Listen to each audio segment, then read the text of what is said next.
Right, so we're going to have a look at incident response. So it's a increasing area of activity, and it's becoming increasingly important inside companies. So we're going to have a little introduction into incident response, what it is, where we use it inside a corporate type environment. And then we'll have a look at areas such as risk analysis and risk management, and then go on to look at some threats and then some fundamental areas. And what we see is that we see an increasing trend around intrusions and hacks. So we've seen it from Sony quite recently, where their emails were compromised. We've also seen it in Ashley Madison and within Target. And there's an ever increasing number of these breaches. And obviously what we need to do is to be able to detect the early signs of a breach, and then to be able to deal with it. So before we start, let's actually have a look at some of the language that we might use around an incident, and to be able to understand some of the terms that we might use. So this is one taxonomy that's been proposed. Obviously, an intruder will start here because they have certain objectives of why they want to intrude into a network system. So we need to understand these objectives to be able to understand the motivation behind the intrusion. So it might be basic challenge, or to get some status, might be some political gain, or some hacktivism reason, might be a financial gain, damage, and also the destruction of an enemy, such as within cyber warfare. But if we want to be able to articulate what an intrusion really means, then we have a threat which is achieved by some attack tools for a number of vulnerabilities, and with certain access which results in something for certain objectives. So that's the way that we would typically articulate it. Our threats comes from a range of sources: hackers, spies, terrorists, corporate raiders, professional criminals, and so on. The attack tools might be a range of things: user commands, toolkits, autonomous agents, and so on. And then the vulnerabilities is often around things like implementation vulnerability, such as a incorrectly configured firewall. It could be design vulnerabilities, or it could be around poor configuration. And then we've got certain access. We might access files, network traffic, objects, and also other things in transit. And then that results in something such as disclosure of intellectual property, a denial of service, and so on. So this has allowed us to really understand or really articulate what an incident is all about. So incident response and understanding of incidents and alerts is really all around understanding data and data sources and making some sense of it, and then try to articulate some sort of timeline of an event. So if you think about it, what we really want is who did something, how they did it, what they used, where they did it from, and why, and obviously when. So these are the types of questions that we might ask.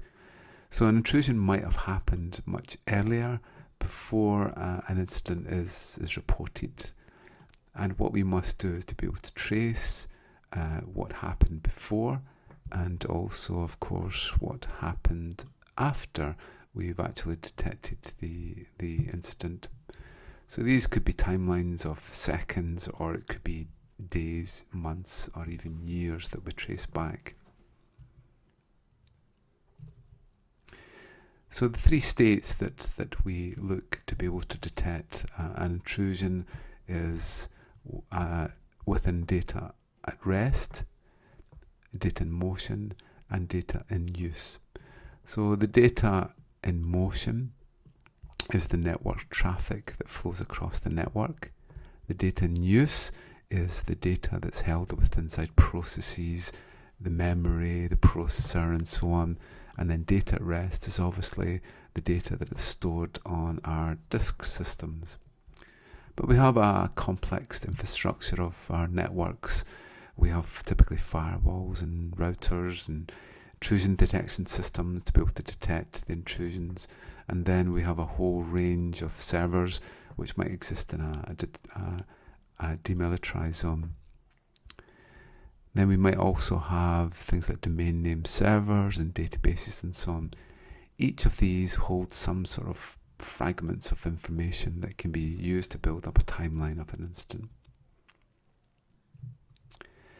Okay, so when we think about it, we're really trying to build up a timeline. This is where we detect it, or when an incident's happening in real time, and then we must be able to trace back before the incident has been detected, and then what happened after that. So in terms of data at rest, it might be to do with files that are on systems, might be looking at directories, file rights, domain rights, and so on. And especially focusing on what we would call CRUD, or create, delete, update, and delete operations on files. And it's these operations that will allow us to define the audit trails that are required to be able to detect what's happening to files when they changed and so on. It's also important that we have thumbprints. So thumbprints gives us an identification of a file, and it's through that we can define unique changes. And then in data in motion, we have our network scanners, our intrusion detection systems, firewalls, logs, and so on. And this is where much of intrusion detection actually happens, inside the data in motion, where companies will actually detect within data packets malicious payloads.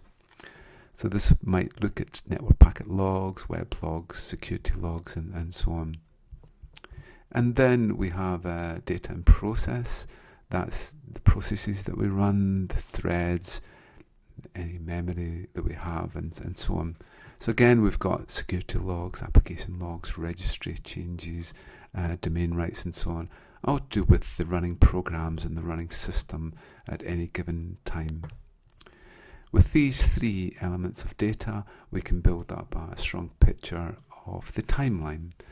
It's obviously important in a system such as this to make sure that each of the events is correctly timelined, and we get an understanding of different time zones so we can place things together in the actions that were generated.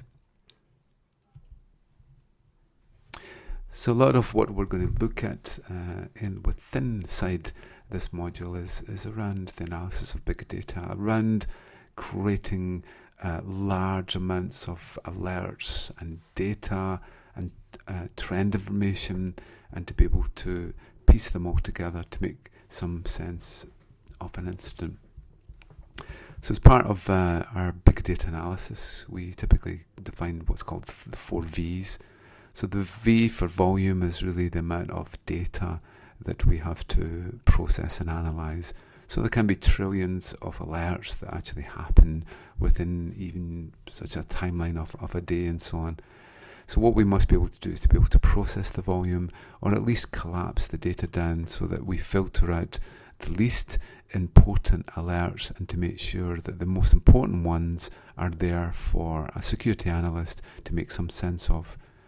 But it's also important to also have an archive or a log of all the other events, just in case we need them in some time in the future.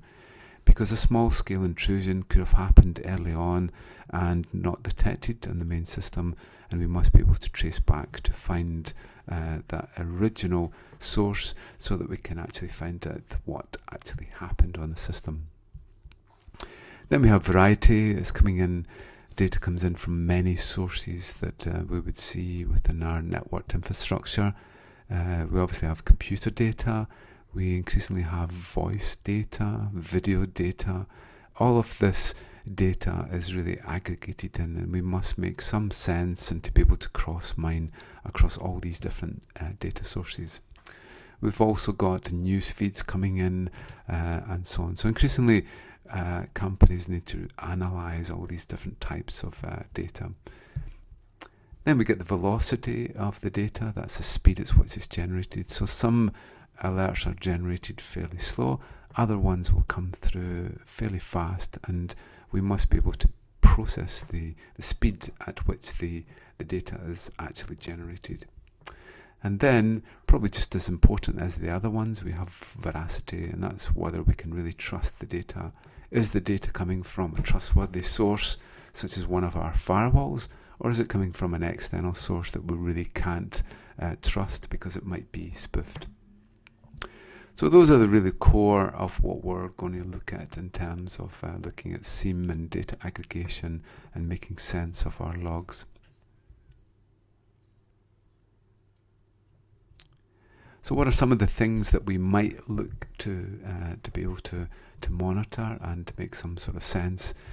Well, these are some of the areas here that we have. We obviously have our databases, Oracle, MySQL, Microsoft SQL. We want to be able to monitor any changes on our database, any intrusions on it. We've also got typically a Microsoft infrastructure around Active Directory, making a domain and understanding any domain changes. We have our Exchange servers running on a corporate network or in the cloud, and obviously our SharePoint infrastructure. We might also be running our cloud instances. So we have Amazon Web Services CloudTrail to be able to detect certain events. We have Amazon S3 data storage, and obviously we can have Microsoft Azure cloud instances. And then we have our application servers, the WebLogic, WebSphere, Tomcat, and so on, that are picking up our alerts through the activity within their web infrastructure. Of course, we might be running our web services, our websites, typically either Apache or IIS, Microsoft IIS. And then we've got all the logs that we would see within our network, such as our syslogs, SMTP, SNMP, Cisco NetFlow, Snort, and so on, all generating alerts for our system. And then we've got our basic IT operations, Nagios, NetApp, and Cisco CUCS. So these all come in, and what the analyst must do is to make some sort of sense of all this data. So the data can also come in from structured sources, might be from external sources in CSV files, JSON, and XML. So this all comes in, and our systems, our analytics engines need to correlate events. We also have human analysts that are analysing the alerts.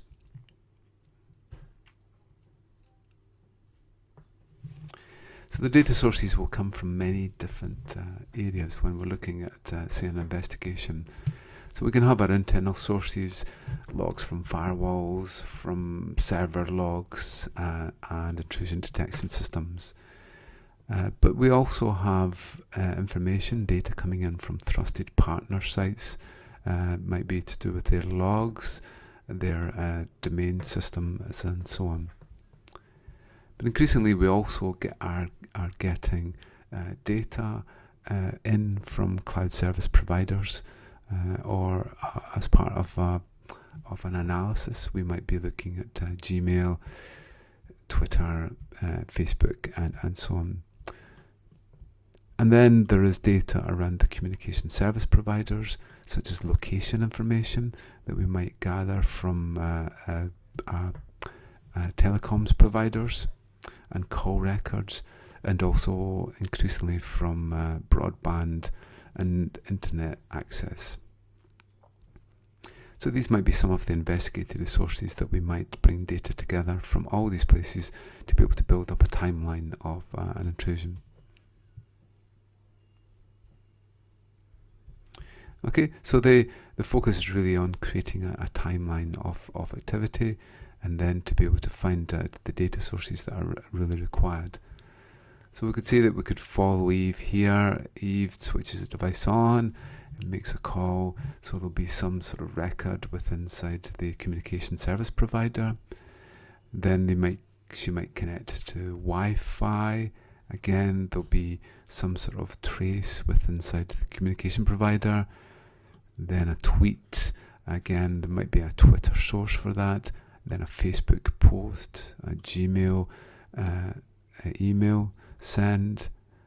There'll be system logs that on the computer that are actually logged.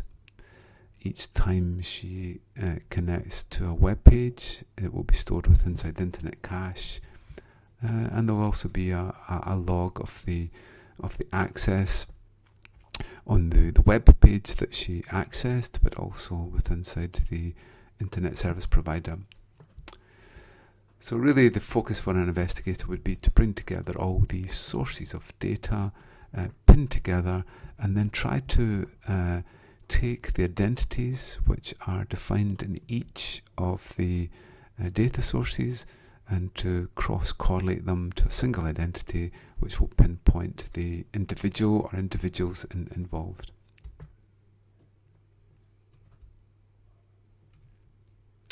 So a focus of what we're going to look at is to be able to take all this data.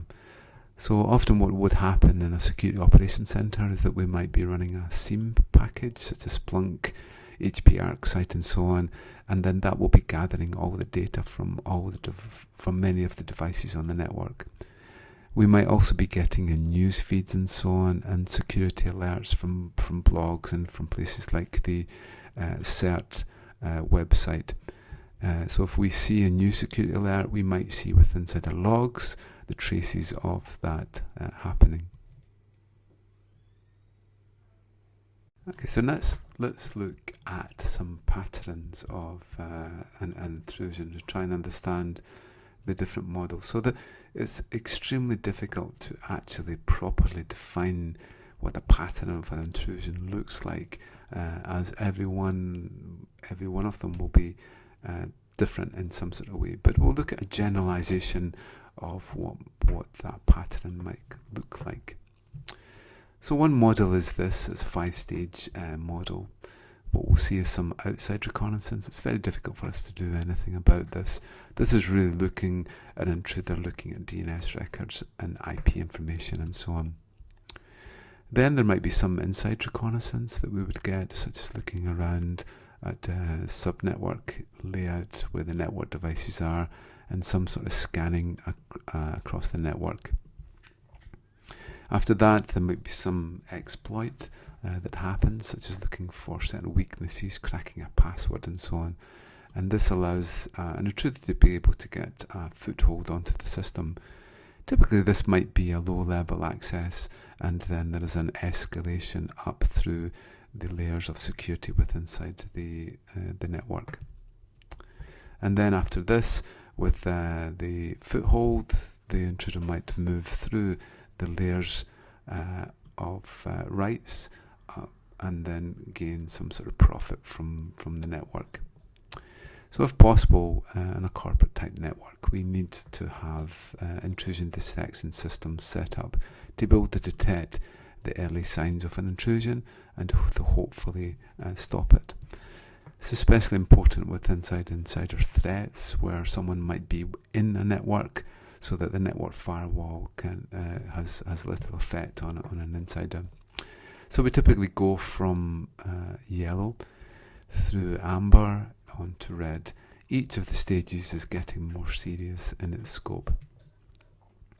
A model that's been created fairly recently is the Lockheed Martin kill chain model, and it has these main steps. It's kind of similar to what we saw in the last model, the 5-stage. It has the reconnaissance, but then there is some weaponization, there's some preparation for the intrusion. This might take hours to minutes, months is a typical timeline. After that, the intrusion itself might actually be fairly quick with the delivery of the attack, some exploitation, and then some installation, typically of a remote access Trojan. After that, there is some sort of command and control that would happen, a remote command and control onto the system, and then to achieve the basic objective, some sort of action. Okay, so this might be active for many months, so there can be the cases where an intrusion, a breach could last for anything between a year and 2 years.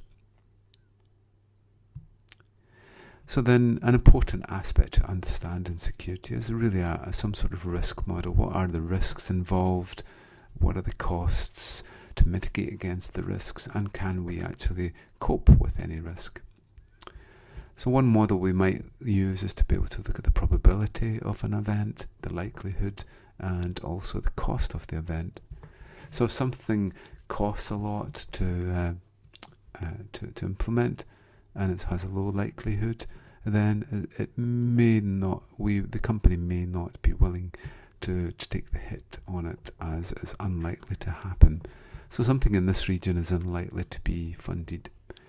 Something with high likelihood and low cost, such as a surge protector or a lightning protector, doesn't cost too much money. But in some regions of the world, it's highly likely that a system will get hit by a lightning strike. So something that's highly likely and could have a high cost might be worth investing in.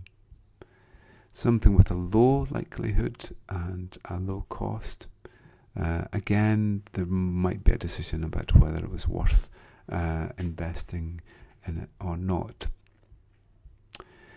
And then in this region here, as I said, the lightning protector, the lightning surge protector is probably a good example of something in this region. It's something that's highly likely and has a very low cost. So something here is likely to be funded in these regions. There would be some debate, and then in this region here, it's highly unlikely that we'd be able to justify the cost with such low likelihood. So often what we do to be able to justify any costs is to come up with what's called the annual loss expectancy. With this, we would actually define all the risks that we actually have, define the likelihood of them happening, such as once every 10 years or 0.3 times a year and so on. Take the total cost it would cost, in this case this is a major fire in a building, and then work out what the actual total annualized cost would actually be. In this way we can actually quantify what the mitigation costs would actually be and see whether it's worthwhile. Some costs though really aren't as tangible as things like fire, as we might have things like brand reputation and stock price fluctuations. Each of the risks has some sort of probability associated with them and how likely they are. So user error is obviously a large sort of source of problems within a network, but we can also have things like static discharge, which can be highly likely also, and also things like fire and burglary. An area that is definitely a high risk is a power failure, because the lossage of power on a network system can cause the whole system to have a major outage. So it's so important that we create mitigation procedures in the face of a power failure. So let's look basically at some risk management that we might be involved with. And one of the problems that we have within incident response, within articulation of security, is that it is often difficult to be able to properly articulate from a technical context into a business context and vice versa.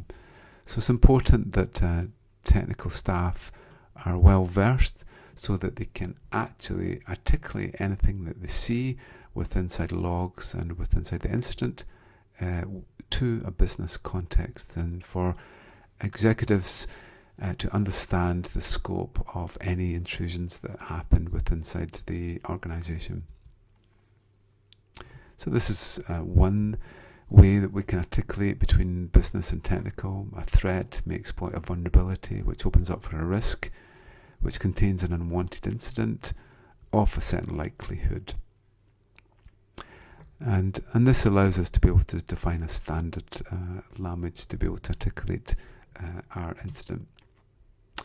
And of course what we have is a risk management system where we identify risks as we go along. We should always document them. We analyse them, how often they're going to happen, what the consequences are, and really try to understand really the scope of anything that might happen. Understand the level of the risk at the given time, evaluate it with the current infrastructure that we have, and define whether we accept it or not. If we accept the risk, we must go ahead and monitor it and make sure that we're monitoring the risk all the time. But sometimes we might treat the risk, and we need to obviously update systems and tell staff that there is ongoing risk mitigation. So now let's have a look, just a random walk through some of the threats that we face at the current time. And this is just a sample, and we'll go into some in a bit more detail in the rest of the module. So one that we might see is a rogue SSID, a rogue gateway. So what can happen is that we can have rogue access points within a network, and then an intruder can get a user to be able to connect to a rogue access point and onto a rogue gateway, of which they can actually examine the network packets. Another issue that we have is really the lack of separation between someone's business life and also their home life. So often the devices that we use today, we're actually using them both for business and also for home life. So these two, the data can actually mix, and we're at risk whenever we take our devices home or use them inside the public spaces. Another problem that we have is what's called the jump off between accounts. So it may happen that one system has released a password for a user, a known user. An intruder might then use that password and then try the different accounts on different systems, and where they jump from one to the next. So if possible, users should always use different passwords for different systems and regularly reset their passwords. So it happened with the Adobe hack. 150 million accounts were compromised, and there was no salting of the password, so that once the hash password was cracked, then it was fairly easily to find all the same passwords which used the same hash. In this case, nearly 2 million people selected the password 123456 on the system, closely followed by 1234567889.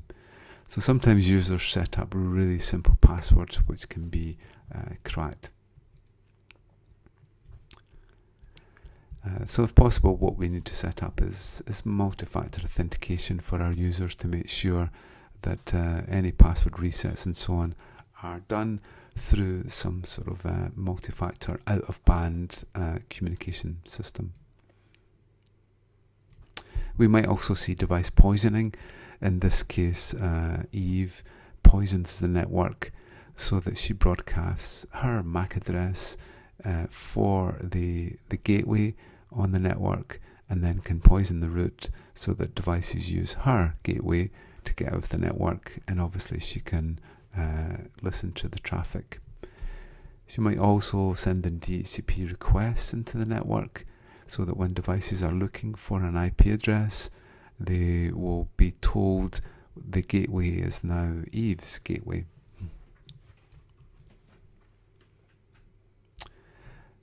A major risk for us really is typically around unpatched systems. So these are three of the risks from unpatched systems that have been around for many years and are around Java and Flash Player and Adobe PDF. If users don't patch these systems, then an intruder, typically using an exploit kit, can actually deliver a PDF document or a Flash movie or a Java program, and these have well-known vulnerabilities that can allow an intruder to access a remote machine. So we'll be looking at some of these exploit kits a little bit later on in the module and trying to understand what malware really looks like and how we detect it. So there's an increasing risk around cyber terrorism. So nation states could start to probe each other, and there has been recent examples of this where nation states have set up Trojans inside SCADA systems, typically inside power plants, because in a cyber warfare, if you bring down the power network, you will almost decimate the communication infrastructure for the company. We also see natural floods and obviously that natural disasters, and that can cause a great deal of effects on our IT infrastructure. Then we see things like eavesdropping, that someone can actually listen to the communications of someone. A problem that used to happen quite often in the past is logical scanning. People leave USB sticks, or they get rid of their SD cards or their laptops, which they think they've erased all the data, but the files are actually still on the system. So there can be up to half of devices that are bought through second-hand sources can actually have data from the original owner of the equipment. Then we can have interference. So in things like wireless networks, it's possible for someone to interfere with the wireless network and obviously create denial of service or an outage of the wireless infrastructure. And then we need to make sure that we're free from physical attacks and physical removal of equipment, because we have no network infrastructure if someone actually removes the equipment from our infrastructure. Then we have visual spying. Someone might observe the keystrokes of a user and determine what their password is. Along with that, we have things like misrepresentation, that someone might pretend that they're from the IT department and they need their password reset, and many users will actually give their password away quite freely. Increasingly what we see is Trojan horses, and the Trojan horses is for users to be able to click on a link which actually contains some malware. Once it's downloaded, it sets up a Trojan on the machine, and that is typically used to access, or we have what's called a RAT, a remote access Trojan. It's a little program typically delivered through a phishing email, where the user clicks on a link, it installs the RAT onto the host, and then the intruder then connects in, or there is a dial back to the intruder. That's more typical, and the intruder then goes in and will install a more serious exploit kit. Then we see logic bombs that might be triggered to go off at a certain time or with certain events. And increasingly we see, we can see things like worms, which will propagate across the network and consume resources. And in the past, we've seen lots of things like viruses spreading. One of the most difficult things to protect against these days is what's called the distributed denial service, and that's really where we exhaust either the network bandwidth, or we exhaust the memory or the CPU of our devices. And it's very difficult because our devices are exposed, our web servers are exposed to the internet, and it's very difficult to differentiate, in this case, between Bob and Eve, the firewalls can't struggle to be able to tell the difference between good traffic and bad traffic. Because often these are compromised nodes on the internet, and there are proxies for Eve in this case. So Eve controls by proxy, so it's almost impossible to find out where the original source is of the attack, because Eve's hiding behind a proxy server. These can also be valid computers which are running on machines that the users have no idea have been compromised. We see things like active attacks, and this is especially the case for poorly written web software that probably has some sort of Perl or C++ backend that causes a buffer overflow or a buffer underflow. And in this case, C reserves amount of space for data, and for some reason the data ends up overflowing into other memory, which can corrupt the program. We can see covert channels in this case, where an intruder might hide information with inside valid network packets. In this case, the intruder is hiding the message go within the TTL field of the IP packet. And then we've obviously got things like spoofing, where an intruder might pretend to set up another device which looks perfectly valid, such as a rogue wireless access point. And impersonation too is obviously a big problem on the internet, where intruders can pretend to be other roles that they're not. And then we see things like piggybacking. It's possible to piggyback information onto valid network packets, and generally an intruder will try to weave through a network to be able to cover their tracks. We also see authorization attacks, where an intruder will generally grab a low-level account and then escalate up through the levels until they get to a higher level of authorization. One area that's increasing greatly is for an intruder to scrape websites that are valid, and then to trick the user into thinking it's a valid website, and then for them to click on links, and for the user to be compromised in some way.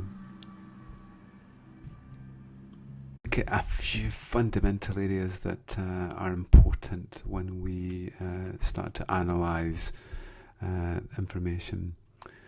So the core of what we have is that we have characters that are represented in some sort of format. So we might have ASCII characters, but computer systems only really understand ones and zeros and so on. So each of these characters is represented by a binary equivalent. So with 8-bit ASCII, so an A is represented by that. That's an A, and then a B is represented by that. We might also have 16-bit values, but we often use 8-bit values. We then have maybe some encryption, some encoding, which will then convert it into some other format, such as with a zip or encrypted files, and we end up with what's called non-printing characters. So there are only so many characters which we can actually print, which will be displayed. Other characters are non-displayable. So when we look at the data, we might see something like this, but that's actually represented by this bit pattern. So the challenge that we have is, how can a human make some sort of sense of binary? So what we normally do is to be able to convert it into a format that's easy for us to interpret or to view, such as hexadecimal, base 64, or we can represent it in octal. So these formats allow us to be able to view our data and set data up that the computer would understand. With hexadecimal, we take 4 bits at a time, and then we convert them into an equivalent hex character. So that's quite good, because we only have to count up to 15. Or in hex, we go 9, and then A is 10, and then 15 is F. So we break into 4, and then we convert our 4-bit value into a hex character. So 0, 1, 0, 1 is a 1 and a 2 and a 1, no 2s, a 4 and a 0, which is 5, and that's our hex character there. So if we look at this one here, we split it up into groups of 4. So there's 4 there, so that becomes no 1s, no 2s, and a 4. So that's 4 there. This next one actually is an E. It's a 14. So that would be represented by an E, and so on. So the values that we have, we can represent really easily. Our long bit streams we can represent by hexadecimal digit. We can also represent a format that's often used is a base64 format. With this, we take our bit stream and then we group in terms of 6 bits at a time in chunks of 24 bits. So then what we do is we look up a base64 table. So in this case we have a 1, a 2 and a 4, which is 7, and a 16, which is 23. A 23 is the 23, which is an X. Okay, so there we go. There's our X there. The next one is an I, and so on. So we're using up 24 bits at a time. So the way that we pad at the end is to fill up the last two 6-bit values with equal signs. So a base64 you will often see 1 equal sign or 2 equal signs, and that's usually the way we see it. For a 3-digit value, that's 24 bits with 8-bit encoding, 24 bits, and we will get no equal signs. With 4 ASCII characters, 32 bits, we can see that we fill up 5 of these places, and then we've got a couple of bits at the end, and then the 12 bits, which will give us the 2 then. Okay, so those are some of the main formats that we would actually have.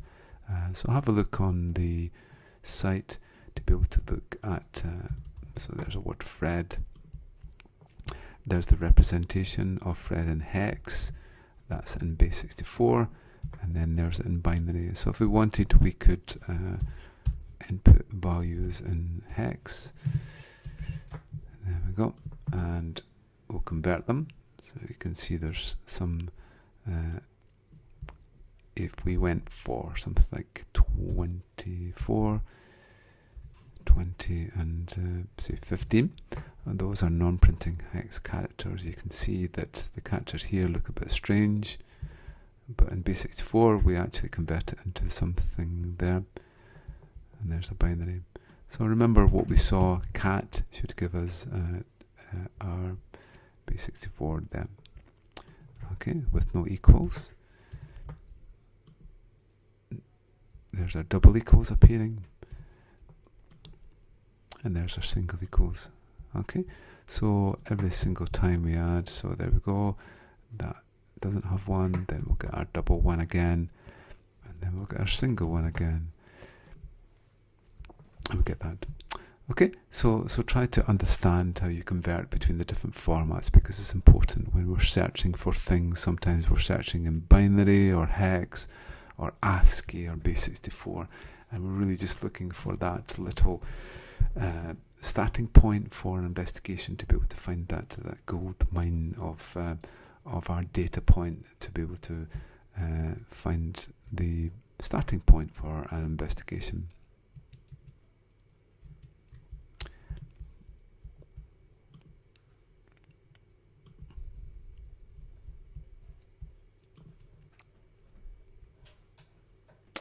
Okay, another key concept that we have is to be able to verify that an entity hasn't changed at all, or that an entity is the same as something else.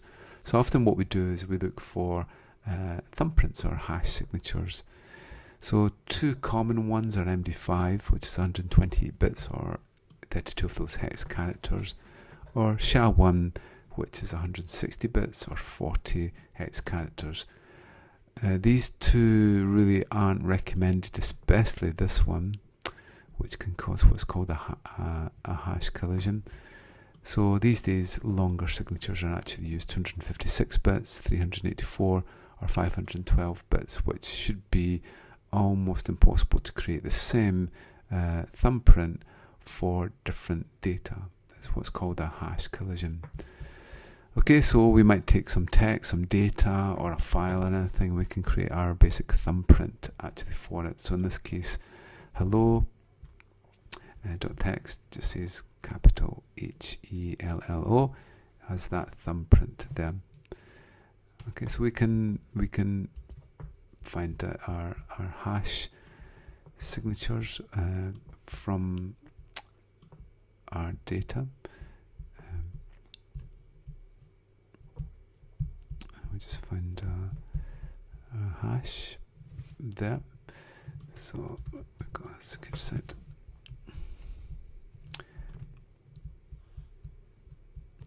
And we just find our hash. So you just find the hashing methods here. And we'll just open up this one. So our hashes can be shown in hexadecimal or in base64. So if we do Fred, then that's the hash value there. We can also input it in hexadecimal. So sometimes we can't print a value, but we might be hashing binary. So we can put in hex values, and it should generate a hash signature for us. Okay, so it's important that you understand really the hashing functions that we use.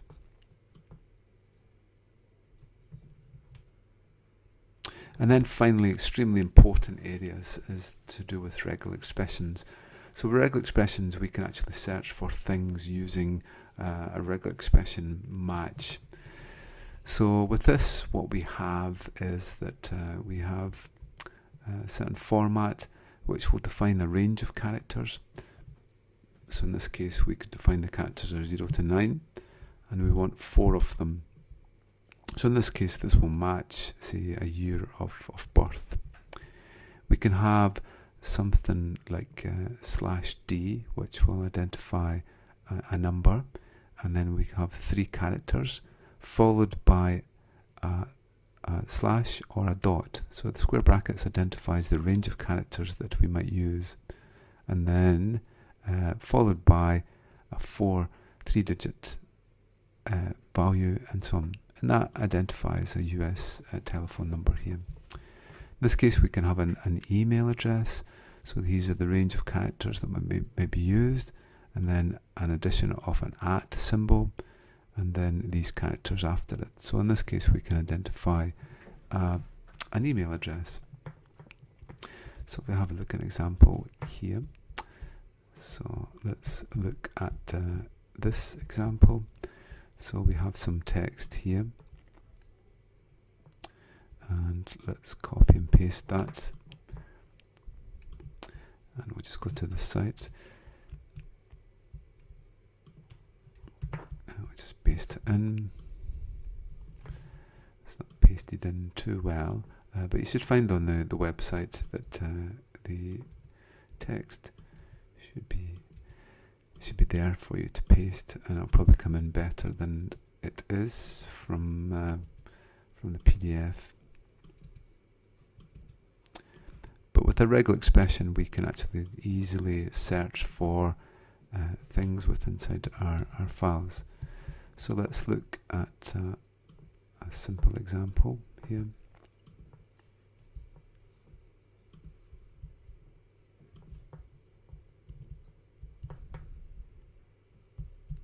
Of the regular expressions that we saw before. So as we saw before,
So we can have other things like detecting an IP address, which is obviously something that we often search for within the CIDR log. So we can see that's picking it off. Unfortunately, it's picked off also a MAC address here because someone has used the dots in terms of the MAC address, but you can see it's picked up that address there.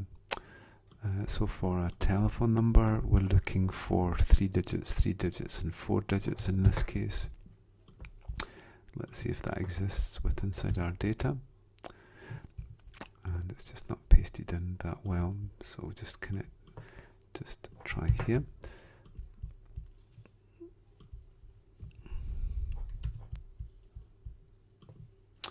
And in this case, there is none there. Okay, so regular expressions are an extremely important method that we would use to be able to search with inside our data sources from them. An interesting one is credit card details. MasterCard begins with a 5, American Express with a 3, and Visa with a 4. We then look for 3 digits, followed for MasterCard by 4 digits, and then 4 digits and 4 digits, either with a space or a slash in between. Will allow us to be able to detect a credit card. So let's see if we can detect a credit card from the data that we have there. I don't know if there is a credit card in there. There's one there. So we'll try a Visa credit card here. We'll paste that in. And there we go. So it's detected this credit card here. Okay, so this has been an introduction to incident response. We'll go into more detail and we'll start to look at the kind of sources that we'll monitor, especially around the network traffic.